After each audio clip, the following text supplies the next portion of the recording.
Welcome back to Closer Look on this Monday, July the 28th with Michael Friscolanti. I'm Scott Sexsmith. Hope you had a great weekend. I know that I did. Yes, I did not. I know I was thinking of you while we were watching those baseball games. They're pretty ugly. Here's two numbers you need to know. 27 and 17. What's that? Jays had 27 runs. Tigers had 17 over the course of four games. Yeah, and we scored a whole bunch of them in the last inning of the last game. Yeah, it was pretty good. I have to say, I don't usually watch the Jays on their network because I have the MLB app, so I watch the Tigers games on the app. But because there's a local blackout, I had to watch the games on Sportsnet, which I haven't watched a single game on Sportsnet, and it was... You know, I try to downplay the Blue Jays hype, but man, after they won the game on Thursday night, the Sportsnet guys were like, "Hey, you just watched the best team in baseball," and they crazy. They are, you know. Again, it's not personal. I just don't like the Blue Jays. I know. But I have to say they are super talented. There's something special. It was like the Tigers team last year that made that run at the end. They just have some magic on. You can't really explain it because it's not all just Guerrero and Bichette. No, it's not. It is the bottom half of the whole order lineup. For sure. Yeah. They play great defense. Their pitching is strong. Their bullpen was strong. They gave a couple like even Max Scherzer yesterday. You know, went 7 innings. 41 years old, and he pitched a gem, former Tiger. But I think we are going to have. I think we're on a collision course. I think the Tigers and the Jays. And did you see the atmosphere at the park there? A lot of Blue Jays fans, I hope, listen to the show. Yeah. It was packed with Jays fans. There was points in the game in Detroit where they were saying, "Okay, Blue Jays." You're kidding. They were chanting that. I missed that. It was a great atmosphere, a great ride. And that reminds you what a great rivalry that was. Yes. In the 80s. In the 80s. Oh, my. That was... Nothing like it. They were both in the AL East at the time. It was an amazing rivalry. And geographically as well, a couple hours down the road. So as much as it was a difficult series for my team to watch, I think I would love a Tigers-Jays. Just can you might imagine happen. a Tigers-Jays American League championship? Crazy. Be phenomenal. So you've still got an 8-game lead in the Central. Yes. And we've got a 5.5-game lead over the Yankees in the East. We're officially at the I and we stage. That's the best Isn't thing that about nice? sports, eh? It's like we own the teams. Yep. Speaking of ownership of teams, people love their World Cup teams as well, right? I did not know this. I always thought that the Olympics was the biggest sporting event in the world, but it's the FIFA World Cup. It's rabid. The World Cup, people are insane about it. Obviously, there's a lot of Italian friends from Italian Canadians, and they go nuts for the World Cup. Although I don't know if Italy's even going to make the World Cup. They haven't made the last couple of World Cups. That's true. Yeah, but it's a great thing. You see that around the country, right? There's so many different cultures and nationalities around Canada. So when the World Cup comes around, it's great to see all the different pockets come together. But this event is taking on a whole different meaning. I would say there's some concern around what's going on, right? Because just to refresh people's memories, I had to remember what year it was, but in 2018, they applied a joint application for the U.S., Canada, and Mexico, sort of North America, to host the World Cup, and they were given it. So that was, 7 years ago? Times were a little different. Yeah, a little different. A lot has changed. So now we're a year away from the World Cup. We're in the middle of the worst period of Canada-U.S. relations in memory. Yeah. You know, we have a president who's threatening to annex the country. We have a trade war, a big deadline coming up this week. There's not a lot of friendship going on. No, not to mention his immigration policies. Absolutely. And that whole impact. Right. So you wonder, people are going to be worried about, am I even going to be safe to go cheer for my team? Or will I go to jail? Yeah, exactly. But there's a lot of... And that's a possibility. There's got a lot of travel bans in place, a lot of crackdowns on immigration. And getting visas into the country. So there's a kind of a lot at play. But I think what fascinates me the most is just trying to imagine the behind the scenes. Because there's a group of people sitting in a room who work on this is their project, right? And they probably all care deeply about each other because they've been working on this for a long time, right? And they're like looking at the headlines going, oh my Lord, what are we going to do here? Like this is insane, right? There's no camaraderie at all between the countries right now. And so we've got a period where we're a year out from this huge, massive world event, like you said, the biggest sporting event in the world. And I feel like it can either go really bad or really good because that's the magic of sports, right? Sports can sometimes transcend all these things and make us feel better about how things are going and sort of bring people together. And you hope that's the case. But we're going to have a great conversation about that today. Yes, we are with Tim Elcombe, who's a professor at Wilfrid Laurier University. Canada is co-hosting one of the world's biggest sporting events, the 2026 World Cup, co-hosting with a country whose president has instigated a trade war and threatened annexation. To talk about what all of that means, we're joined by Tim Elcombe, a professor at Wilfrid Laurier. Tim, good to see you. Welcome to the show. Thank you very much. All right, the next World Cup is about a year away, co-hosted by the U.S., Canada, and Mexico. Now, considering all that's happened since Donald Trump was reelected, I think it's fair to say that the whole event is starting to feel a wee bit awkward. It certainly is changing, maybe than what we anticipated when this was awarded in 2018. I think one of the key things is the World Cup hadn't been in a Western country since 2006. It went to South Africa, Brazil, Russia, and Qatar. And certainly with Russia and Qatar, it was very politically charged events. And I think there was a sense of, in addition to returning it to the West, I think there was also this idea that this would also maybe be a calming of the political waters in 2018. And I think we're not heading in that direction at all. Yeah, exactly. So much for that. No one could have foreseen what could happen. What does it mean? I mean, obviously we're talking about a lot of the specific issues, but just the fact that the World Cup is in a country where there is some political controversy going on, how does that actually change the event? Does the average fan may not pay attention to that, but it means something? Yeah, I mean, every single World Cup has had its political elements to it. I mean, go back to the 1930s and you had Mussolini, deeply involved in this. So I think the politicization of the event's not new. I think what we're seeing now is how more overt it is, how more in your face the politics are. And I think what FIFA has always been able to do, and I would also pair this with the Olympics, is for a long time they were almost able to create a bubble within these countries where it was more FIFA world or the Olympics world where the politics were theirs more than the host countries, and they were just the physical space and they could bring in all the tourists, that type of thing. But in the end, everything was kind of manipulated and controlled. I think we've seen Russia, a little bit of that, Qatar, certainly more of that. And I think that's one of the big questions as we head into 2026 is how much influence will FIFA have on controlling the political environment that, considering sort of what's happening with, politics in North America. Yeah, let's talk about that, Tim. I can only imagine some of the conversations behind the scenes between Canadian and American organizers. They're planning this huge event, and now there's a major trade war and a U.S. president threatening annexation. Your thoughts and comments on that? Yeah, there's so many things I think that are going to be up for debate, and just to quickly list some things. On the tournament side, the logistics. Typically, this is a semi-randomized tournament site. I mean, you get ranked as in your pots, but basically you get drawn. You play where you're selected to play. Well, are they going to be able to just have any country play in Canada, United States, or Mexico? Are they going to have to maybe have more of a manipulation of who plays where? Questions about, there's all sorts of logistical questions of how the tournament itself will be run. There's going to be questions certainly about the ability of people to cross the border, to how many tourists are going to want to come if they can only go to Canada, only go to Mexico. Maybe some concerns about being in the United States that weren't there. I think there's questions about, there's going to be protests. There's going to be political protests. They could happen on the field. They could happen outside the stadiums. They could happen just in, city squares. There's going to be protests. How is that going to be managed? There's going to be questions about the identity, the image, the lasting impression, the list of things that we could explore from an international political sporting realm. I think it's unending. For sure. And the first one on your list is really fascinating, right? Because you think of the organizers planning the schedule, right? And they're thinking, well, maybe this country and their players, and there's some issues with the Trump administration, maybe we shouldn't host this game in the States. Or that's what you're thinking of, right, Professor? Is that, because, they might be saying maybe if we end up in the United States, we're going to have immigration problems. There could be all kinds of things.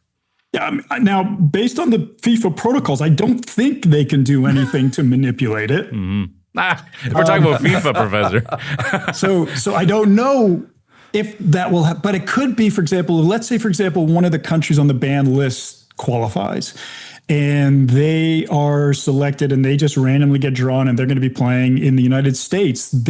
Now there are exceptions that have been granted to this point for the athletes, the staff, and family members, but there are going to be absolutely no tourists, no people from those countries permitted into the United States. So do you switch that and they play in Canada? Do you switch that and they play in Mexico?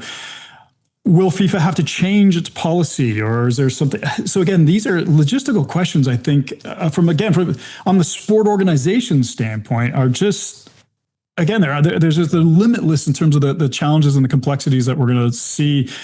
Whether or not they can do anything about it, I don't know. Tim, let's build on that for a sec. What is FIFA's position? Have they spoken out at all on any of this? FIFA is a entirely apolitical organization, has nothing to do with politics at all. Will be what you will hear. I call this the sporting exceptionalism view of sport. And again, I think it's shared by FIFA and the IOC. And sort of to try to summarize that, it's the idea that their view of FIFA and their World Cup is that we are apolitical. We stay out of the political fray. But if you allow us to stay out of the political fray, the wonders of the World Cup and the wonders of the global game will actually have a positive effect on the world. And so it's this one way sort of, keep us out of the politics and we will make the world a better place sort of mentality. So I think FIFA will take that stand. I mean, FIFA was very reluctant, for example, to step in and, ban Russia from competition. Like, they do not want to get involved in those things, and they want to stay out of it. And certainly if you think about the president, Gianni Infantino, he has, for example, he became the great defender of Qatar during the 2022 World Cup, right? He was prominent, in Russia in 2018, making sure that he was, had a very strong relationship with Vladimir Putin. And we certainly know he has an extremely close relationship with President Trump. He's been in the Oval Office many times. He's been at his inauguration. He actually skipped some FIFA meetings to be part of a trade mission to Saudi Arabia with President Trump. So there's a real relationship there from the political standpoint. But again, the idea is that keep us out of the fray, and we will make this world a better place. We'll bring the world together. Speaking of bring people together, is there any chance that as these games, the World Cup approaches, that it could actually help our relationship with the United States, that maybe we'll actually come together and say, let's be friends, because we have this massive event that the whole world, and literally, the one event the whole world watches. That's the ideal here, is that you have this unified North American event and the world comes to North America. It's not supposed to be in a U.S. event. I mean, if you pay attention to the global discussion about it, they always refer to it as the U.S.'s World Cup. I mean, they really do. I mean, this is a very U.S. American-centric event. I think it would be lovely and it'd be great. Again, I think this is a key role that maybe Gianni Infantino can play, is that relationship with President Trump one way or two way? Can he influence him in any way to maybe step back from this purely America First agenda that is part of their global strategy, international affairs, economics? And can he sort of convince him to, at least to some degree, view this as a shared competition? My concern is it was always going to be American-centric. You can see that in terms of how the games have been divvied up, right? When the games are in Canada and Mexico, it's early round, it's round robin games, and one round of 16 in Vancouver. President Infantino has certainly built a strong relationship with President Trump. I'm not sure he's reached out to Prime Minister Carney, right? So I'm not sure that same relationship has been built. And so I think in the end, it feels like we're heading towards an American event where Canada and Mexico are bit players. And I think ideally, if we could sort of at least have some sense in which, hey, this was our World Cup too, I think that would be a great benefit. And you're right, it could lead to discussion, opening up things. But because the structure of the tournament is the U.S. has all the quarterfinals, semifinals, finals. The world's talking about this being the Americans' tournament. Yes. I'm not sure what they need to do to give us things. So I think that's the problem when it comes to sort of talking about how might this be leveraged from a Canadian perspective. Yeah. President Trump surely likes the spotlight as well, right? So when the whole world is watching, you kind of hope that it's an opportunity for him to not get petty and be cracking down on countries who have travel bans or detaining a whole bunch of fans. We hope that's the case. Well, certainly sport has been a part of his. I mean, in his first presidency, college football, and just even during the coronavirus, he was pushing for college football to become back. He was, during the whole Colin Kaepernick taking the knee. I mean, he was very invested in sport, and he always has been. And we even saw just a few weeks ago, the conclusion of the Club World Cup, right? He was very prominent in the trophy celebration, and so the president sport is an important part of his sort of image building. Yeah. And I think the World Cup, I mean, you can go two directions with this. Like, how interested is the American public and the American administration in welcoming the world right now?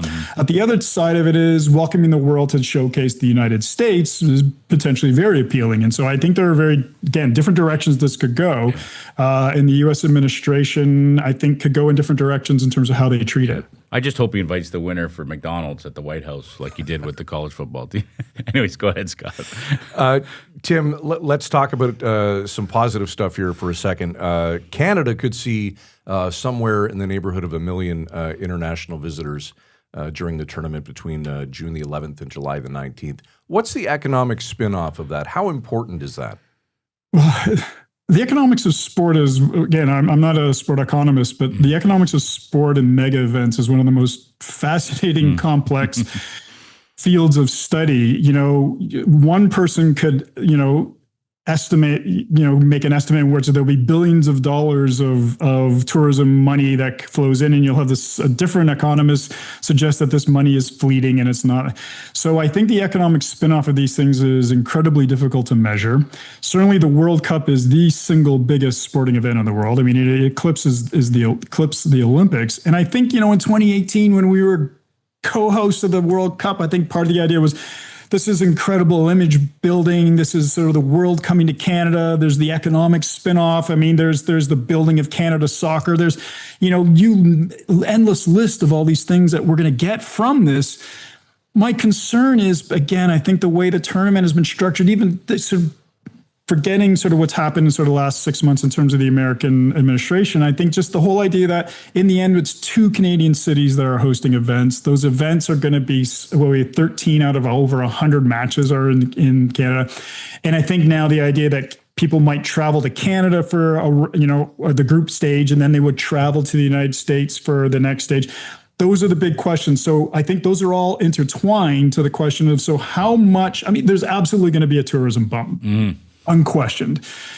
Will it be what they anticipated? And how do you measure that, and how do you determine that is going to be extremely challenging and difficult. Are you going to go to a game, Tim? I'd love to, but I'm not sure how you get a ticket. Tim, before we let you go, anything else we didn't cover that you'd like to bring up today?